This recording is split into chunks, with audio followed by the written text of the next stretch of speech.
개구리 소년 실종 사건. 철원이와 호연이 영규 찬인 종식이 개구리를 잡겠다며 집 근처 와령산으로 간 뒤 소식이 끊겼습니다.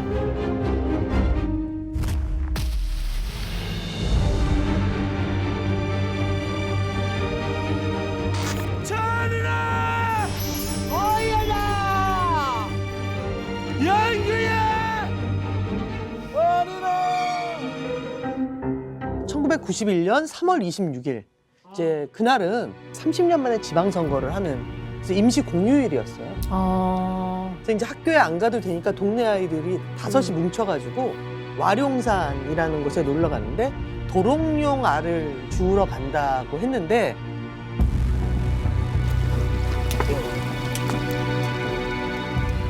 나중에 와전이 되면서 개구리 잡으러 갔다가 사라진 아이들이란 뜻으로 개구리 소년이라고 불리게 돼요. 그런데 그 뒤에 정말 5 아이들이 모두 연기처럼 증발을 해요. 11년 6개월이 지나서야 모두 유골이 되어 돌아오게 된 거죠. 네, 참으로 안타까운 소식입니다. 11년 전 개구리를 잡으러 간다며 실종된 대구 성서초등학교 어린이들의 것으로 보이는 유골들이 대구 와룡산 부근에서 오늘 발견됐습니다.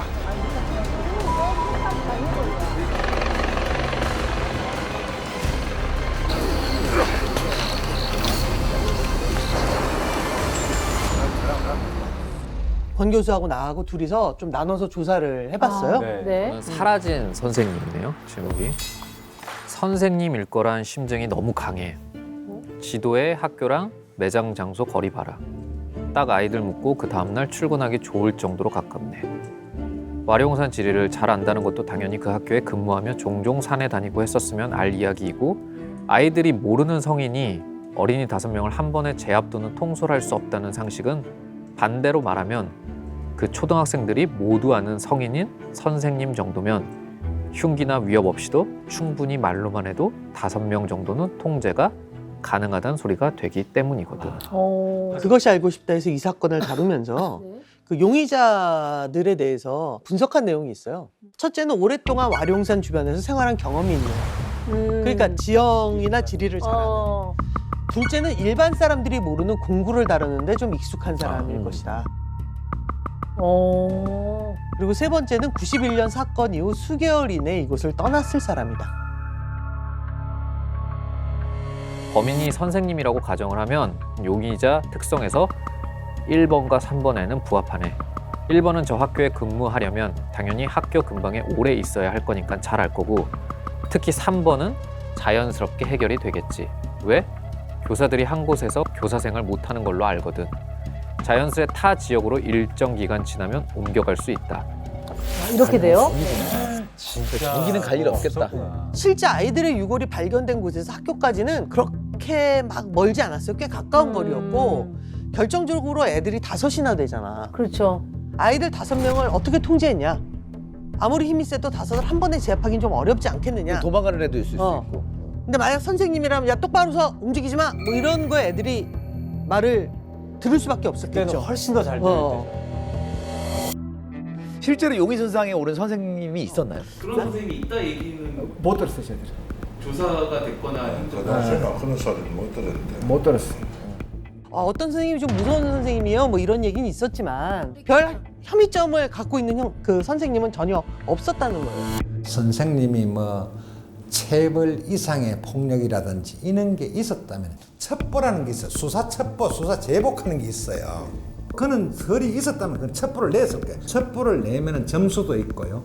그럼 그 당시에 그렇게 그냥 인터뷰를 했다는 거는 뭐 특별한 첩보가 아니었다. 아니고 애들 일이라도 교육청에서도 굉장한 관심이 있었습니다. 그럼 교육청에서도 다 제보가 됐을 거예요. 또 뭐 수사를 집중적으로 했겠지만 그런 사항은 없었습니다. 선생님이라는 것이 지금 결론은 뭐냐면 면식범일 가능성이 높다라는 것을 지금 이제 다들 얘기하는 건데. 그렇죠. 근데 이제 그것만 가지고 판단하기에는 굉장히 우려스러운 점이 있어요.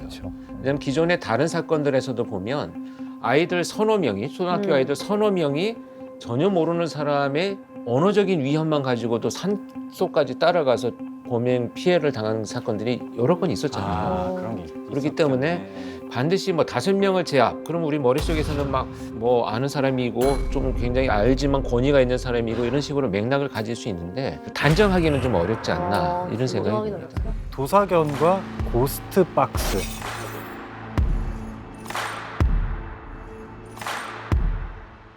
처음 죽은 애는 도살견에 물려 죽었습니다. 그래서 그 당시 사진 자료 보시면 날카로운 뭔가에 머리 두개골 여러 곳이 찍혀 있습니다. 산속에 도살견을 키우던 주인이 개집 수리한다고 개를 꺼내서 주위를 묶어놨는데 그때 무리해서 이탈한 한 애를 도살견이 물어버립니다. 그 개를 풀어놓은 게 장애인 아들이었던 걸로 기억납니다.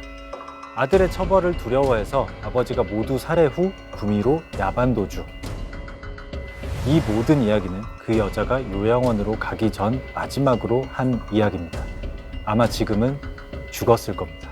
노령이라. 수사 기록을 보면 어쨌든 도사견을 키우는 그 곳이 한 5군데 정도가 있었다라는 거죠. 근데 그러면 어찌됐거나 아이들의 유골이 발견됐잖아요. 유골에 개 물린 자국이 있는지를 보면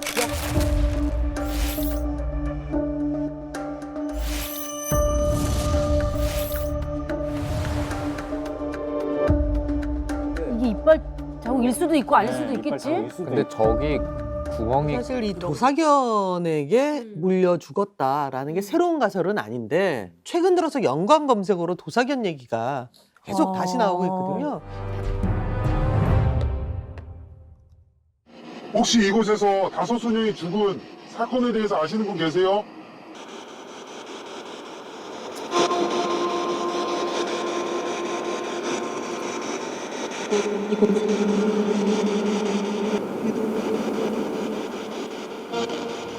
범인은 어디서 왔나요?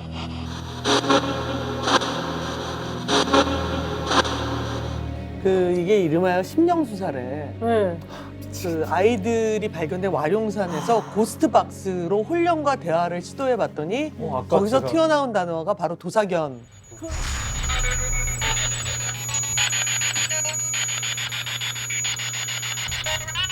거의 FM 라디오급인데요. 그러니까 라디오 FM 전파가 잡히겠지. 라디오 주파수의 그 디텍팅 기능이 자동적으로 이제 채널을 찾는 그 과정에서 이제 간헐적으로 소리가 끊기고 다시 그렇지. 이어지고 끊기고 이어지는 하는 것은 그 일종의 그 수입 제너레이터라는 기능이 있는 수입 제너레이터. 칩셋들이 있어요. 백색 소음 같은 거를 간헐적으로 계속 주기적으로 넣어주는 거예요. 부검 자료를 다 입수해서 좀 알아봤습니다. 개가 물었다라고 할 만한 골절이나 흔적은 사실상 없습니다. 단순히 이빨 자국으로 볼 수 없고요. 오히려 인위적인 도구에 의한 손상의 가능성이 높은 흔적만 관찰됩니다. 인체 치명적인 혈관이 모여 있는 부위, 목과 머리를 물려서 뭐 그런 거에 의해서 출혈이 과다해서 사망할 수는 있는데요. 움푹 들어간 골절이라든지 아니면 여러 군데 뚫린 골절 이런 다양한 형태로 아무리 악력이 강한 야생동물에 의한 공격에 의한 손상으로 보기에는 어려울 것 같습니다.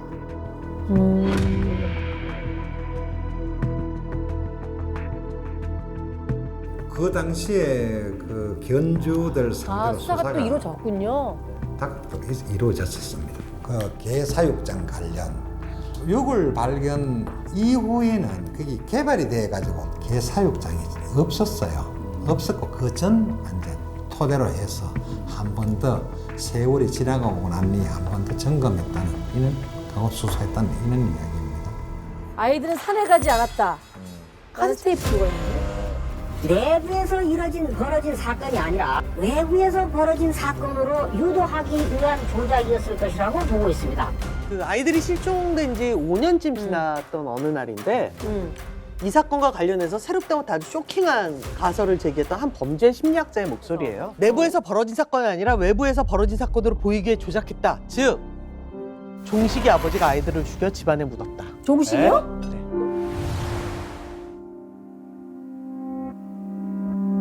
왜 그런 얘기를 한 거예요? 무슨 근거로?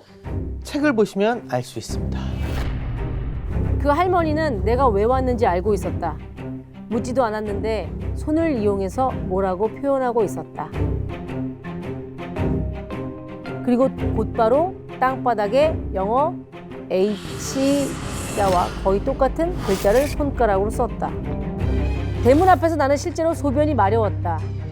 그래서 두 발쯤 앞서가던 B 씨에게 화장실이 어디냐고 묻자 그는 나를 힐끔 뒤돌아보며 잠시 시간을 두었다가 손가락으로 화장실 쪽을 가리켰다. 나는 바로 소변을 보기 시작했다. 그러고 나서 곧바로 B 씨가 여자 화장실로 들어서는 것이었다. 종식이 군의 아버지 김철규 씨 집에 갔더니 할머니가 갑자기 하늘을 향해 손을 이렇게 흔들었다는 거야. 아이들은 죽었다는 의미고 땅바닥에 H자를 썼다는 건 뭐냐면 벽과 벽 사이에 누워있다라고 할머니가 의미를 한 거다. 그리고 자기를 굉장히 두려웠기 때문에 화장실에 갔을 때 옆에 와서 계속 자기를 감시했다.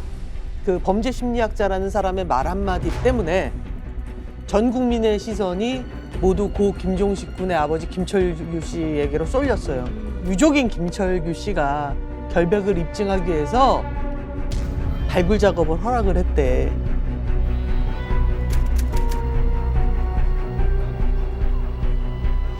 경찰은 처음부터 신빙성에 의문이 많았지만 사건이 사건인 만큼 발굴에 착수했습니다.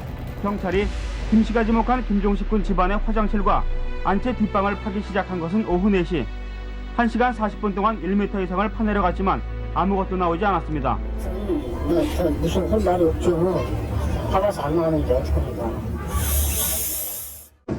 재산 보상 헌거 또 형사처벌 받기로 했으니까 하는 수밖에 없죠.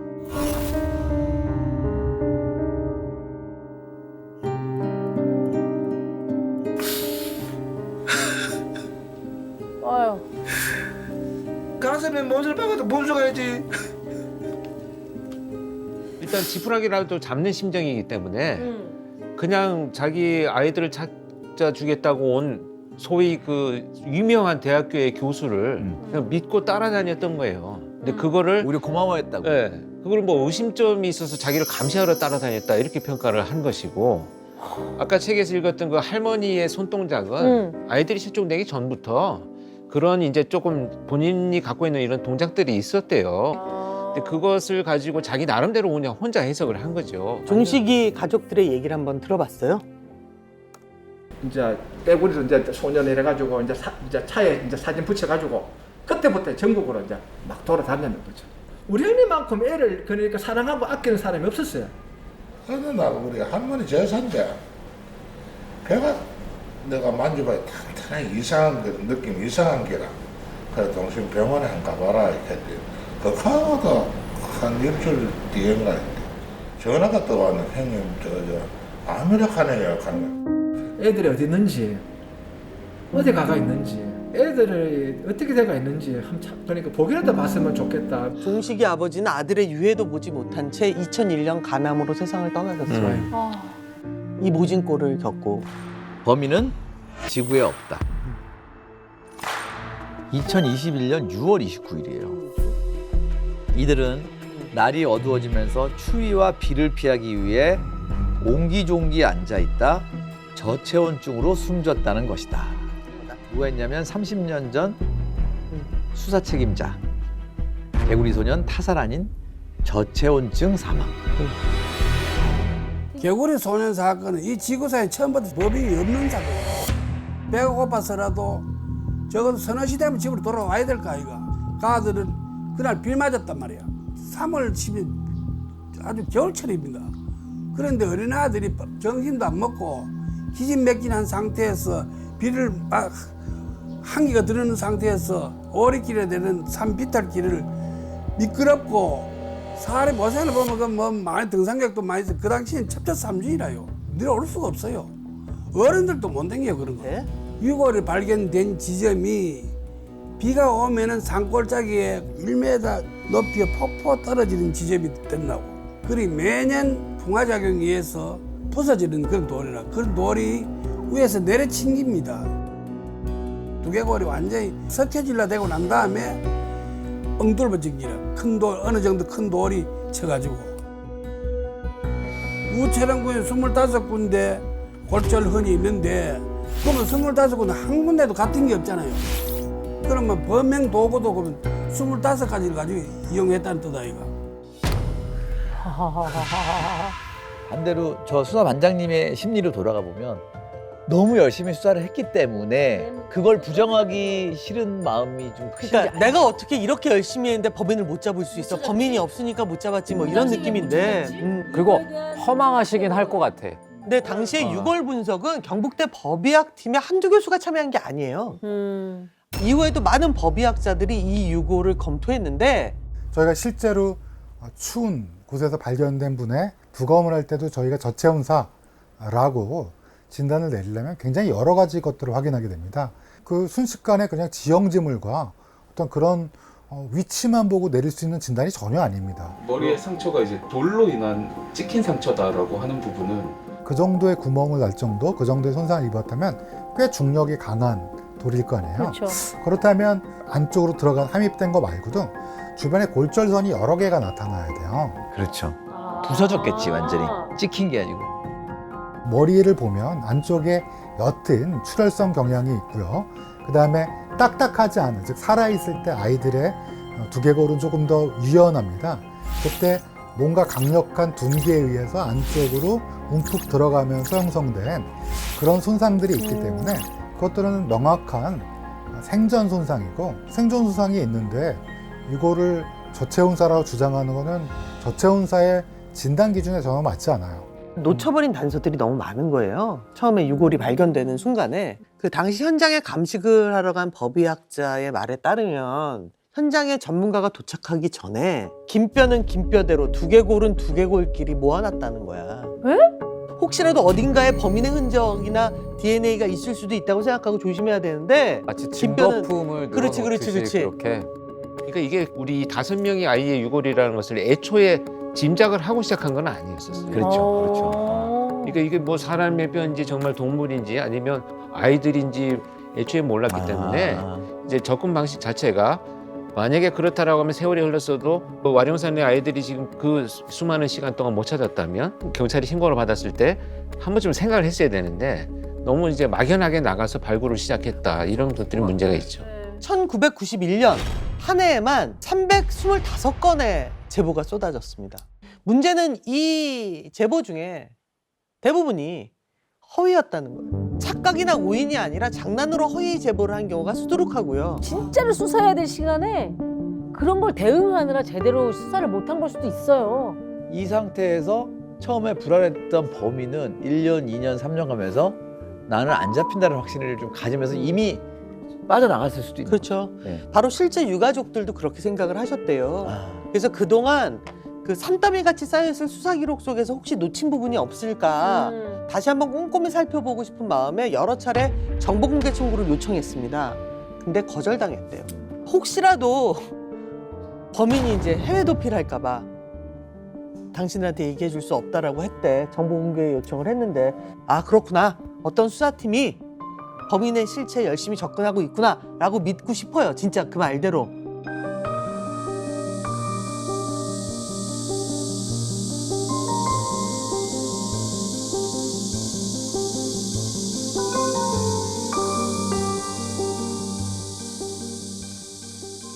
공소시효도 지나버리고 이제는 뭐 아무 일도 하기가 없습니다. 누가 왜 그랬는지 정말 그 이유라도 알고 싶어요.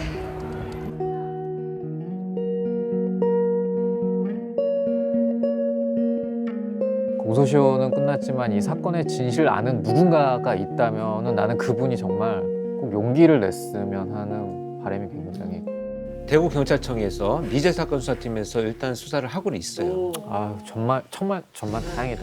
이렇게 좀 본격적으로 전담팀을 만들어가지고 빨리 좀 속도감 있게 진행을 했으면 좋겠어요. 그런 안타까움이 좀 있어요. 자, 우리 대구경찰청 화이팅! 제발. 그러니까 무슨 이유로 이런 짓을 했는지를 꼭 알고 싶어요. 맞아요. 블라디미르 푸틴 정적들에게 보내는 끔찍한 선물, 북극물 홍차라는 거죠. Most prominent Russian opposition. 러시아 홍차에 음모론이 있다. 혹시 홍차를 마셨나요? 입에 댄 거라곤 풍차밖에 없어요. 진짜? 다 뒤졌어. 반대 세력을 제거하기 위해서 썼던 거라는 거예요, 이거를?